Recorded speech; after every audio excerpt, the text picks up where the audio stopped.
Cinta adalah bahasa yang lebih tua dari kata-kata, lebih dalam dari logika, dan lebih luas dari waktu. Cinta sudah ada saat permulaan dunia. Bahkan dalam teologi disebutkan bahwa adanya peradaban manusia karena dua entitas yang saling mencintai. Cinta adalah sebuah paradoks. Seringkali ia membawa perasaan yang saling bertentangan secara bersamaan, seperti kebahagiaan dan kesedihan, kedekatan dan rasa takut kehilangan, serta keinginan untuk menyatukan dengan menjaga kebebasan masing-masing individu. Sebagian besar dari kita menganggap cinta hanya sebatas pada cinta terhadap pasangan ataupun cinta terhadap persahabatan. Seorang filsuf eksistensialis asal Denmark, Søren Kierkegaard, memiliki pandangan yang lebih luas dalam maknai cinta. Dalam bukunya yang berjudul Works of Love, ia mengemukakan sebuah teori yang mengguncang setiap gagasan mengenai cinta, sebuah gagasan yang berlandaskan cinta kasih. Kierkegaard menegaskan bahwa sebenarnya kebanyakan dari kita tidak benar-benar tahu apa itu cinta, meskipun kita terus-menerus menyebutkan kata cinta. Di akhir abad ke-18 hingga awal abad ke-19, Eropa mengalami gerakan intelektual dan seni yang disebut romantisisme. Gerakan ini muncul sebagai reaksi terhadap rasionalisme pencerahan dan revolusi industri. Jika pencerahan menekankan logika, akal, dan keteraturan, maka romantisisme menekankan emosi, perasaan, subjektivitas, dan ekspresi batin. Namun, bagi Kierkegaard, cinta yang hanya berpusat pada romantisme semacam itu justru membuat pengertian kita tentang cinta menjadi sempit dan miskin. Cinta bukanlah sekadar kegairahan istimewa yang muncul ketika kita berhadapan dengan seseorang yang indah, suci, atau mengagumkan. Ia mengajak kita untuk kembali pada pemahaman cinta dalam tradisi Kristiani. Sebuah cinta yang memerintahkan kita untuk mengasihi semua orang, terutama mereka yang oleh naluri kita justru dianggap tidak layak dicintai. Kierkegaard membedakan dengan jelas antara apa yang dalam bahasa Denmark disebut kærlighed, cinta sejati, cinta kasih yang diwajibkan oleh iman Kristen, dengan elskov, yakni berlandaskan hawa nafsu. Menurutnya, kita harus belajar mencintai mereka yang begitu mudah membuat kita ingin membenci. Orang-orang yang menurut kita keliru, menjengkelkan, picik, buruk rupa, atau bahkan konyol. Belajar mencintai orang-orang seperti itu, itulah kærlighed, dan disitulah puncak kemanusiaan sejati. Cinta sejati, kata Kierkegaard, hadir ketika kita mampu memandang seseorang yang terlihat angkuh, pemalas, atau pemarah, dan alih-alih menolaknya, kita bertanya dengan imajinasi dan belas kasih. Apa yang membuat ia menjadi seperti itu? Cinta berarti mampu melihat di balik sosok orang dewasa yang membingungkan atau menjijikan, untuk menemukan anak kecil yang rapuh, terluka, dan tersesat di dalam dirinya. Mencintai adalah usaha untuk memperluas welas asih kita, melampaui batas ketertarikan, agar kita bisa memandang dengan murah hati bahkan kepada mereka yang kita anggap tidak pantas. Menurut Kierkegaard, bila kita benar-benar mengerti cinta, maka ketika kita berkata aku mencintaimu, itu bukan berarti aku mengagumimu, melainkan aku memahami segala kesulitan yang melatar belakangi sisi-sisi dirimu yang paling sulit kuterima. Pengejaran terhadap keadilan memang tampak masuk akal.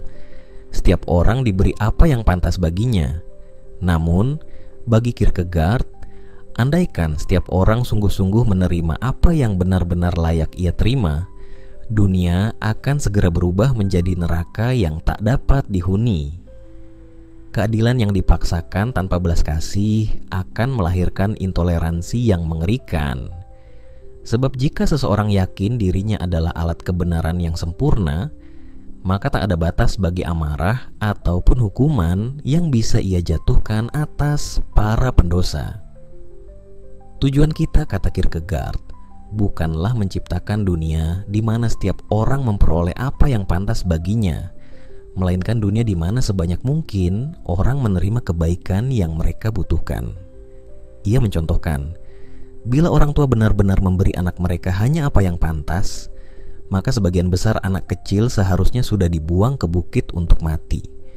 Keadilan yang murni tanpa cinta hanyalah jalan cepat menuju neraka tanpa kasih. Sebagai gantinya, Kierkegaard mengajukan sebuah tangga cinta. Pada anak tangga pertama, kita mencintai mereka yang mencintai kita. Lalu, kita mencintai mereka yang tidak mencintai kita. Kemudian, kita mencintai mereka yang menganiaya kita. Dan akhirnya, pada puncak tertinggi, kita mencintai semua orang tanpa pengecualian. Ia mengejek mereka yang berkata, percaya pada cinta, tetapi menambahkan bahwa mereka belum menemukan seseorang yang pantas dicintai. Ada jutaan manusia di dunia, kata Kierkegaard. Bila kita berkata bahwa tak seorang pun di antara mereka pantas dicintai, berarti kita sama sekali belum mengerti apa itu cinta. Bagi Kierkegaard, cinta sejati tidak bersyarat pada keindahan, status, atau kecerdasan. Cinta sejati bersyarat pada kemanusiaan kita bersama. Ia mencemooh kesombongan cinta romantis. Orang yang mengaku toleran dalam banyak hal seringkali menetapkan kriteria yang sangat sempit dalam memilih pasangan. Wajah tertentu, penghasilan tertentu, selera humor tertentu. Menurut Kierkegaard, ini sama saja dengan sistem kasta, sebuah pemisahan kejam yang tidak manusiawi. Cinta sejati tidak hanya untuk yang miskin atau tertindas, melainkan untuk semua, bahkan bagi musuh kita.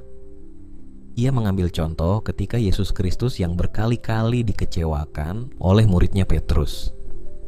Ia tidak pernah menghardik Petrus, malah sebaliknya ia berkata, Petrus adalah Petrus dan aku mengasihinya. Dan cinta kasih yang seperti itulah yang kelak menolong Petrus untuk berubah lebih baik ke depannya. Maka, menurutnya, kita harus menanamkan cinta lebih dalam justru ketika seseorang membenci kita. Melakukan sesuatu kesalahan bukanlah alasan untuk membenci. Sebaliknya, itulah alasan untuk mencintai lebih dalam lagi. Kita sering berbicara tentang kesempurnaan atau sosok sempurna.